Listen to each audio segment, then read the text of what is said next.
Buenos dias, Gunners Collective. Back at it, you already know, like a motherfucker smack at it. And as you can tell by that thumbnail today, yes, indeed, we're going to get right to it, man. A lot of gente have been asking me about the city of San Diego and, the history of the Warriors in San Diego, man, because they play an intricate part into the historia and the cultura of the Chicano movement, man, and what's been going on.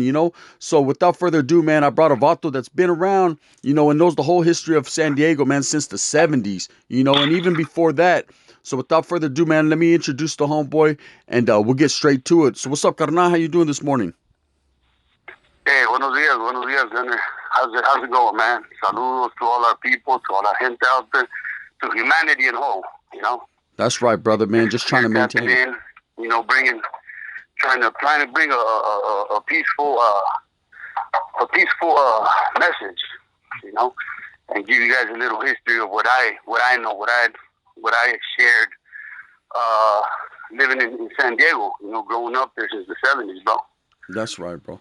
So let's get straight to it, bro. Number one question, brother.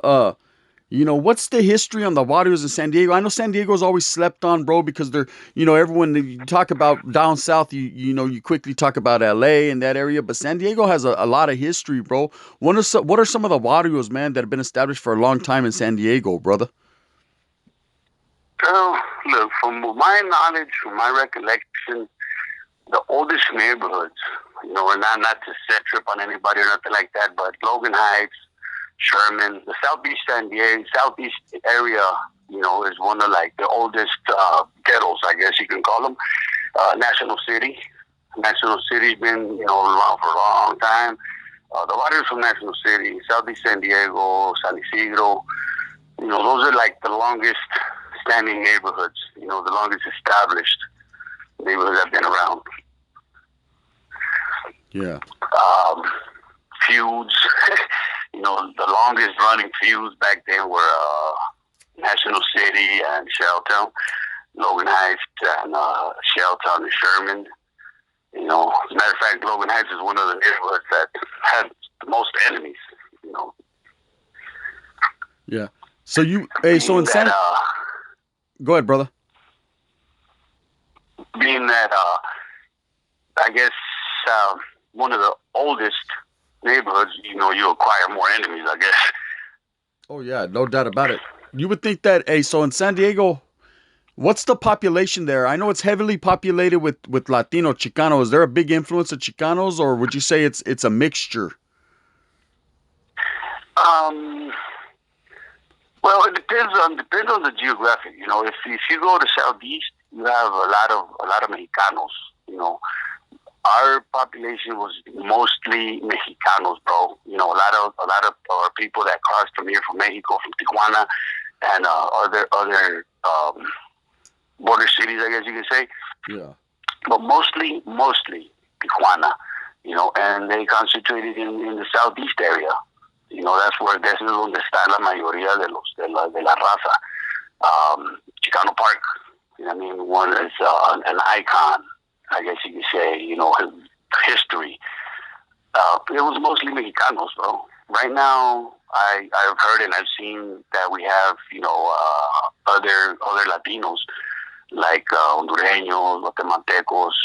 But if you knew history, if you do a little research, you don't have homies that grew up in the barrios from that era, from the 80s and 70s. You won't hear like, oh yeah, I was around. You won't hear no Central Americans there at that time. It was all Mexicanos, all Mexicanos that built up all these neighborhoods, man, from San Isidro all the way to North County, Vista, Pozole, Oceanside, Esco.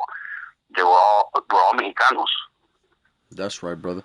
And you know what? And doing a lot of time, bro, I run into a lot of autos from San Diego, and San Diego, man, there's a lot of real gangsters, a lot of real heavy hitters that come out of the city of San Diego, bro, that usually get slept on, that don't get talked about.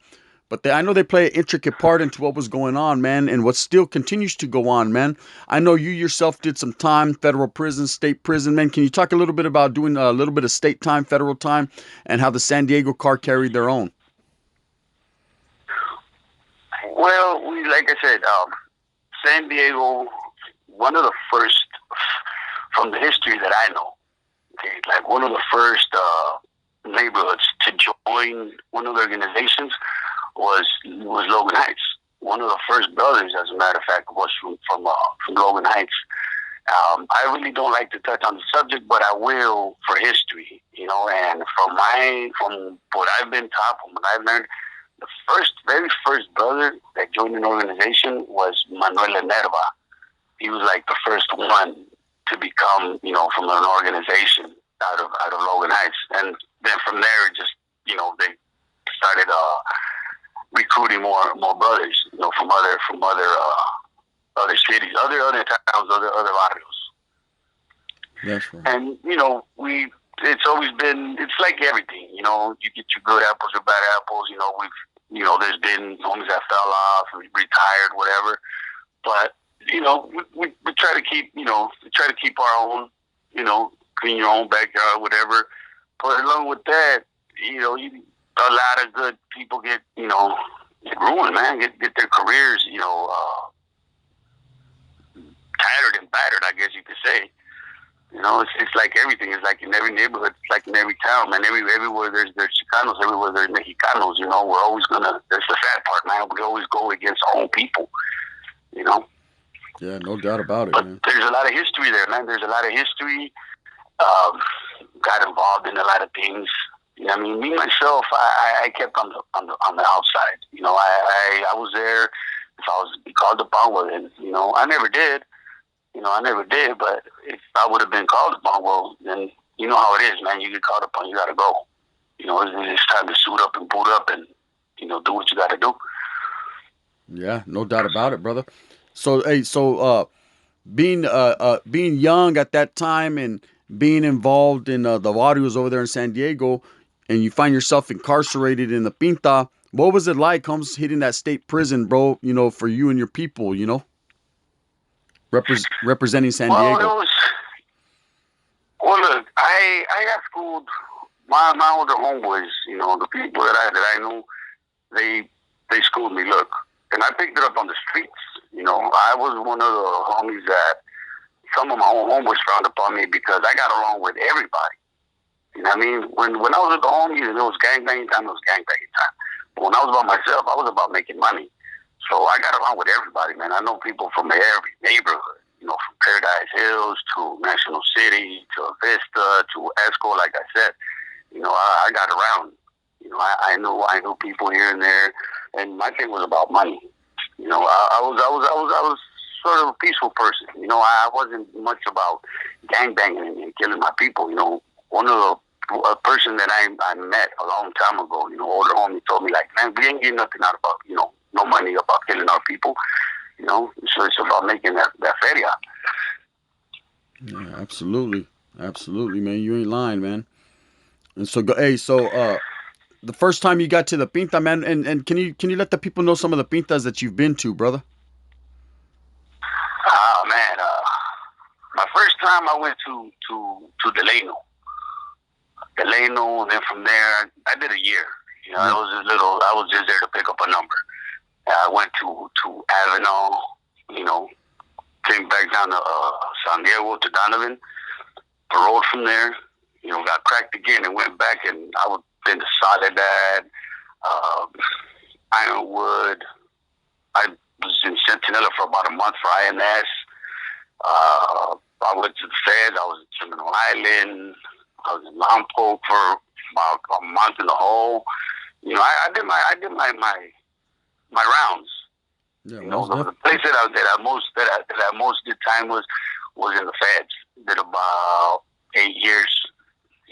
Terminal Island. I was in the hole for a while. In Victorville. Had a little glitch. Had a little glitch, and they kept me in the hole. They would let me out. Administration said that I was a threat to the running of the institution or something, because somebody said that I was writing to other joints and they were against that, and you know how it is. Oh yeah, most definitely. So, but yeah, I went out of state. I went out of state with the out-of-state program. When I came back to the state, right, the Feds, when I finished my time in the Feds, they sent me to the state, back to the state for another case that I had, and they sent me to They sent me to that CCA, Sayre, Oklahoma. I was there for the first riot. I was Okay. there for the first riot with against the brothers, against the Negros, and in the kitchen, as a matter of fact, over a salt shaker. Hey, so you were there when that story that Vato Wes Watson talks about that riot in Oklahoma. No, that was the second one. That was the That second was one. the second one. I was no longer there. Yeah, I was no longer there. I was there for the very first one. It was in the kitchen. Little homie from I want to say it was Pomona, little Tony. Some brother tried to snatch a salt shaker from him. Man, well, you know how it goes, man.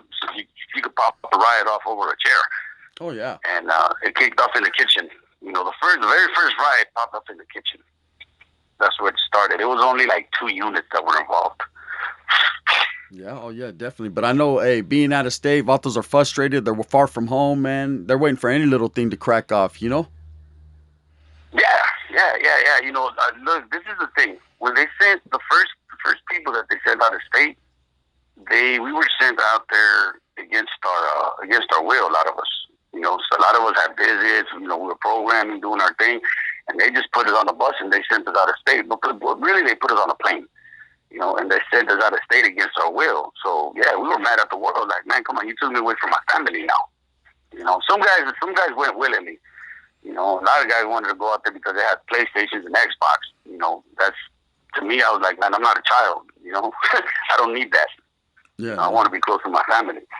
definitely, man. Definitely. So doing all this time, man, in different prisons, and you get to meet a lot of different people. And I met a lot of authors from San Diego, and it seemed like, and I can't call it. Maybe you could elaborate a little bit more. It always seemed like there was a lightweight tension between the different ranflas, man, between say the vatos from Los and the vatos from San Diego. Meaning, I'm not saying there was like a animosity there, but they kind of kept to themselves, bro. Um, Yeah, you know what? I'll touch on that. You know, no disrespect. I got a lot of good friends. You know, a lot of good camaradas from LA. But there was always that little. You know, we from down south, from San Diego, we looked down because the majority of us had INS hosts. You know what I mean? A lot of us moved there in the 70s. You know, we grew up over there in the 70s, 80s. We started getting deported in the late 80s, early 90s. So there was little, you know, they looked down on us like, oh, paisas. Yeah, but I mean, we're gonna, how could I say this? You're gonna call somebody a paisa, you know what I mean? Because I was born in Mexico, I was raised in the United States, but it wasn't my choice. You know, my parents took me there when I was a kid, and sometimes people look down on that. But you know, we're the same, bro. You got tattoos that are Aztecas and all that on your skin, and but yet you're calling people from down Mexico paisa. You know, we're all paisas. exactly, brother. Exactly. You know, just different views. You know, just different views. Yeah, And different you know how it views, is, man. A lot different views, same of that people. stems. Yeah, a lot of that stems from prison politics. Also, you know, it's just sad because that's what's keeping our people apart. You know, it's what tears our people apart, man. Definitely. A very prideful people, bro, but that we always got to find an adversary in We something, are. Yeah. We are. Because look, Donovan was a southern prison, you know, but there was always something going on. Somebody was always getting in trouble. Somebody was always getting, you know, disciplined, you know, over. I can't say small things because I like I said, I didn't really get involved in politics, but somebody was always getting disciplined over something, Oh, you yeah, know, most and definitely. it's amongst our own people, Oh, yeah, you always. There's know. always a chequeada happening, a I mean, regulation. yeah, Yeah, you always. know. So doing time in say Soledad, and you did time in Soledad, right? Yeah, Yeah, Central. doing time in Soledad up north, man. Did you ever happen to run into any of the northern raza? And if you did, what was the interactions there? I know at the time you being from San Diego, it was a little bit different I was, circumstances. yeah.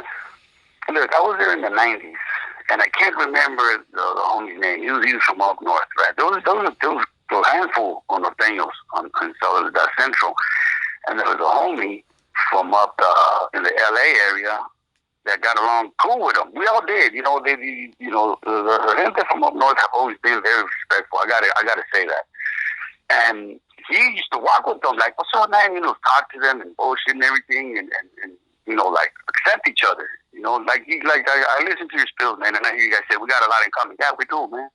It was sad to me. To me, it was kind of like hurtful to see our own people. We got all this in common. You listen to oldies, we listen to oldies. You eat tacos, we eat tacos. Mm-hmm. There might be a slight difference that our Spanish ain't the same. Being a geographical difference, and that maybe there wasn't enough raza around, or maybe that's just their language. But that was probably the only difference. And the fact that our people side with with the gabachos, with the whites, and the norteño side with the blacks. But check this out. I had a norteño tell me one time, because I asked him. I said, "Hey man, he was cool people. Real good dude." I asked him, "Hey man, how come you guys? We got along real good." I said, "How come you guys side with the blacks?" And this was his response to me, and it opened my eyes to a lot. He's like, "Why do you guys side with the white man? The white man's the one that took our land. The white man that doesn't want you here." He goes, "You don't see blacks picketing and telling, saying to deport Mexicanos." He goes, "It's the white man that's doing that." And that opened my eyes, like, damn, you got me there. Yeah. You got me on that one. That's true. It's very true. I'm not a racist person, bro. I'm not, I that's one thing I try not to be, because there's some of our people that I even frown upon, like, that I stay away from, because there's ignorance in every race. Humanity is just filled with ignorance. But another reason that I was a little, like, not against the blacks, but not for them as much, is because when I grew up in the 70s and 80s, I got to live it personally, and I got to see how they used to treat our people. In the Southeast, anybody that grew up in the 70s and 80s could tell you, bro, how blacks used to treat our gente. So that's the difference. That you take that, you grow up with that, then you end up in prison, with that instilled in you. Well, it makes for a hostile environment. Definitely. It makes one somewhat hostile. Yeah. But as far as the norteños, man, I cannot say that I had any conflicts, or any differences with any norteños. It was the other way around. I always, wherever there was norteños, I was, real respectful, real got along with them all the time. Hey, what's up? What's happening, brother? Sharing magazines and stuff, even on the main line, even on the main line, like in the feds. This was before all these differences that's going on right now. Yeah. So I met a lot of good dudes over there, man. That one guy you guys mentioned, Fish from Salas. Yeah. I met him. Real good dude, man. Real good dude. Real respectful, stand-up guy. When I was in out of state, in Sayre, there was another camarada there, another homie from Salinas, Ben. I think they called him,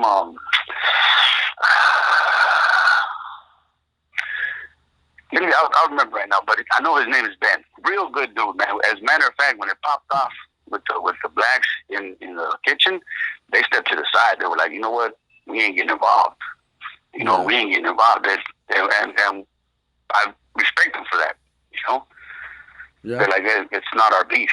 Yeah. It's just, you guys are raza. We're not gonna side with anybody.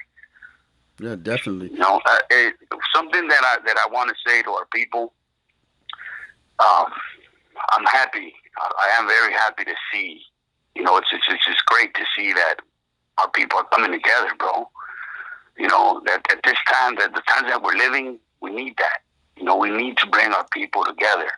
Whether you're from down south, whether you're from up north, it don't matter. Somos mexicanos.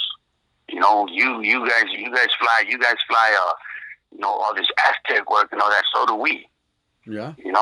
We're proud of our people. So if we're proud of our people, why are we going to set ourselves? Why are we going to set differences? What differences is there? Absolutely. I was gonna ask you, and it's a question I've been asking a lot of vatos that I've been, privileged to talk to. That vatos that are like-minded, and vatos that have a lot of clecha, basically. I like to talk to vatos that are very educated, bro, into what's going on around them.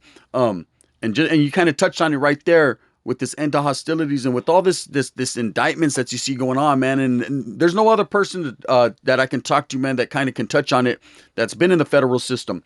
With this indictment, man, that just happened with this NF, between the state and federal faction, and Vatos getting incarcerated and going to the feds. How do you think that's gonna play out, brother? What's your opinion? Oh, that's gonna be. Look, I can't. I've been out of the system for a long time. Yeah. I've been out of the system for a long time, 11 years now. So I don't know how things are going. When I was in the feds, we didn't have no beef with the people from up north, with the hunter from up north. There was an incident in Terminal Island, or some youngsters telling this one camarada, this one homie, to put on his shirt, and it was over in a matter of seconds. Yeah.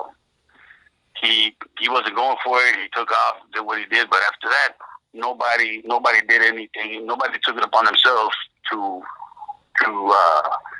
retaliate. Against anybody else, against the norteños.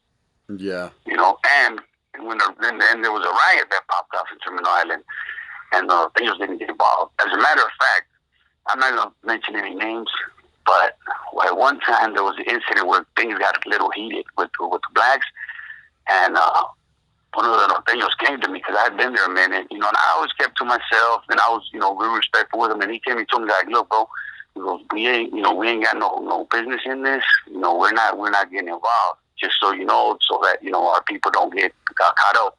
I was like, hey, look, yo no soy nadie, and I'm not nobody, but I let the camaradas know, and we thank you for that, and then nothing happened, but he did come to us and tell us, look, man, we ain't got nothing in this.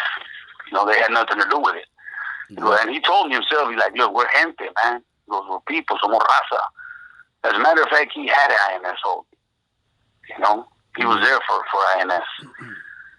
Yeah, it's a trip. And it wasn't about fear, nothing like that. It's just out of respect. It was just out of respect because, like I said, we're recognized. We recognize each other, man. Somos mexicanos, Chicanos, if that's what you want to call it.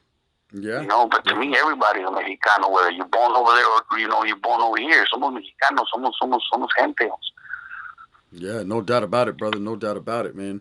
Yeah, it's a trip with what's going on nowadays, man. But I'm just glad to see the people are finally, man, taking the first steps towards some type of there's always been that respect factor, Holmes, but a furtherance of that respect, bro. Starting to display it, show it, and let it be known. It's always a great thing. Yeah, I'm all for the peace. You know what I mean? Amongst our people, I don't support degenerates. I don't support anybody. I don't care who it is. You know what I mean? If you're out there doing your thing and you get caught up, hold your mug, man. Hold your water. Go do your time. Don't throw your homeboys under the bus. You know what I mean? To save yourself. That's not the way. That's not the way to go about it, man. If you know, everybody that gets involved in any type of crime, we already know that the end game is the Pinta. Either that or death, right? There's only two ways out of that. Period. But if you get caught up, man, don't throw your homeboys under the bus. Yeah. I don't support degenerates. Any type of sex crimes, that is not cool. Those gotta go. If I had my ways, if I had any say so, anybody trying to make their bones, I'd be like, hey, that's your ticket. There it is. That's the first one smoking. I'm not trying to promote any violence or anything like that. But if I was involved, if I had any say so in it, I mean, and that's the world you live in. Don't go whack a homie because he did something somewhere that doesn't need that. There's a lot of good camaradas that have got their careers ruined over something minor. Something that could have been overlooked. Exactly. Yeah. And I want. We were talking, man. We were talking before, me and you were telling me about this program, or what is this? What's going on, Holmes, in the state prison, bro, where Vatos that have been doing time, man, that have been solid, that have been righteous for several years, Holmes, they're having to go through this fucking, what is it, kind of like an outstep program, and they're getting fucking... Okay, no, I just heard this recently, right? Because I got a nephew that recently got out. He was a lifer. He had been down since '98. Got cracked when he was 14 years old. Um, he just recently got out about a month ago. And I have a real good friend, a childhood friend that did about 20 some years. And they sent him to a yard, right? They're giving lifers. This is what's going on, Gunner. Yeah. And man, I wish our people were a little bit more lenient with these dudes. Man, they done their time. They did 20 some years. You know, they didn't debrief, they didn't snitch on nobody or nothing. But they're sending them to, I guess, 50-50 yards or whatever they call them nowadays, Yeah. right? With a date. They tell them, okay, well, look, this is your date, but your points drop, so you're going to this yard. And I don't know, I haven't heard of anybody taking off on anybody there. Because Yeah. the person that I know, my homeboy that I grew up with, he's like, man, I'm going home. You know what I mean? Fuck all that. I'm going home to my family. And there's people that frown on it. Oh, you know, he went to a drop-by yard or he went to a 50-50 yard. He didn't take off. Well, come on, man. You know, you've been down 20-some years with a life term. You know what I mean? You're getting an opportunity. You're getting a chance for a second life to come home, and you're going to fuck it off. You know, you're going to throw it away for, you know, being in a yard like that. Man, just go do your time and get out. Yeah. You know, and I wish that our people, you know, those above, those on top, would be a little bit more lenient, bro. You know, like, hey, let that dude go home, man. You know what I mean? As long as he didn't tell, as long as he didn't, you know, he's not a rapo or whatever, he ain't got no degenerate case, he didn't debrief for nothing, let the vato go home. You know, don't put a label on him. Don't, he ain't no good no more because he paroled from X yard. You know, to me that's heartbreaking, bro, to be doing that to our own people. You know, yeah. How can you frown upon a man that, you know, did his work, did his thing, did his gangbang, whatever he was there for, you know what I mean, did his time, didn't snitch on nobody. I mean, he's tired, man. He wants to come home to his loved ones. Yeah, been solid for 20 plus years. This is for everybody. You know, this goes for everybody, man. You know, if the dude ain't got no bad paperwork, he ain't got no, let the guy go home, man. If they send him to a 50-50 yard or whatever, déjalo. Yeah. Well, you know, not everybody sees it the same way, and it's just a cold game, man. But eventually, maybe, you know, you got to see, man. It's us against administration. When administration is putting the homeboys in a bind like that, you know, they're doing. Look, they know what they're doing. Yeah, exactly. Administration knows exactly what they're doing. They're like, look, we're gonna get rid of this problem. It's either way. He's either gonna go home, or he's gonna screw office. He's gonna throw away his date. Come right back over here, jack his points up, and we're just going to keep making money off of them. Because, look, in reality, what a lot of people don't see, and a lot of people don't touch on this, is that the system is rigged against us, in a way, in a sense. Oh, yeah. Right? I've heard Dr. De La Cruz speak about this. But, my brother, if we know that the system is rigged against us, why are we going to keep playing the same game? Why are we going to keep falling for it? You know, if you know that the system is rigged against us, and anything that you do, any crime you commit, you're going to get broke off. Well, let's start schooling our youngsters, man. You know what I mean? Let's start opening up their eyes and tell them, look, man, this is what will happen to you. A lot of times, you got to let them live that route. You know, you got to let them go that route and then find out themselves that wall is solid. You know, you're going to hit that wall, you're going to splat. Oh, yes, sir. All right? You're not going to fly right through it, you know? And what's happening now with all these laws, you know, they're breaking people off some ridiculous sentences. A lot of kids ain't like that, man. A lot of adults ain't built that way. They're not going to go to prison and do 25, 30 years, and, you know, it's not happening. What's going to happen is they're going to tell on a lot of people. And now you got a whole bunch of other people in trouble. He ruined his career because he told. And there's a whole bunch of unhappy people in the neighborhoods, wherever it might have happened. Yeah, absolutely. See what I'm saying? So we're doing it to ourselves, bro. You know, we're doing it to ourselves. One thing that I learned, you know, being in Soledad, this old man, as a matter of fact, I'll give him a shout out. Hopefully he's still alive. He was 62 years old back then. You know, he's a real old man. He had been down 16 years. His name was Sal Vasquez. Sal Vasquez. He grew up in the San Fernando Valley. Yeah, a lot of people from Fresno know him because he got his case in Fresno. They called him pedazo. If anybody out there that was in Soledad in the 90s, they'll know pedacito. He was in Central. Well, this man told me, he's like, there's no better man for the job than a volunteer. Exactly. See, you hear what I'm saying? Right. The best man for the job is a volunteer. You know, to send somebody to do something against their will is just going to bring you problems. You know, the best man for the job is a volunteer. So if motherfuckers out there raising his hand, let him. You know what I mean? There's nothing you can do. You can't tell another man what to do. You can only give him good advice. Exactly, right? bro. But for those, para las personas that are in charge, they should know. You know what I mean? Don't send somebody on a mission that don't want to go, because if it goes wrong, he's most likely going to tell. Oh, right off the top. Right off the top, brother. And look, the only thing we're doing, bro, is we're creating more income for the state by sending our people, you know, by allowing our people to go to prison. You know? Yeah. No doubt about it. That's the only thing we're doing. All we are is cattle. All we are is stock. Yeah, a number, you know, money. And if we know this, and if we already know this, then why play that game? I hear you, brother. I agree, man. I totally agree. You know, a lot of people want to blame the system. Oh, the system. Yeah, okay. We know the system is rigged against us, but why are you going to keep rolling your dice on that table? Yeah. If you know it's rigged, then you're going to lose. Right off the top. You know, our best bet is to educate our people, is to try to help our youth, bro. There's so many youngsters, man. There's so many youngsters that have gotten their lives, you know, taken, that have lost their freedom. You know what I mean?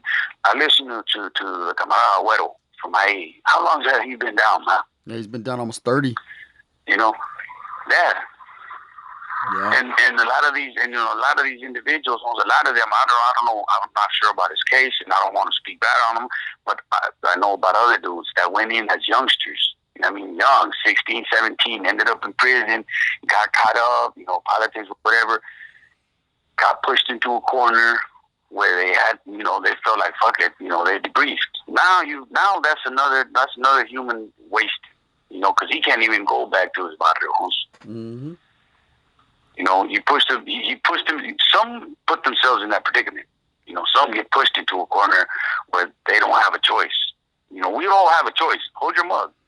You know what I mean? Hold your mug. But a lot of times people get pushed into that. And then I'm not saying it's right. Fuck no, it's wrong. You know what I mean? Hey, you knew when you got on that bus, you know where it was headed. You know what I mean? Yeah. You knew the destination of that bus.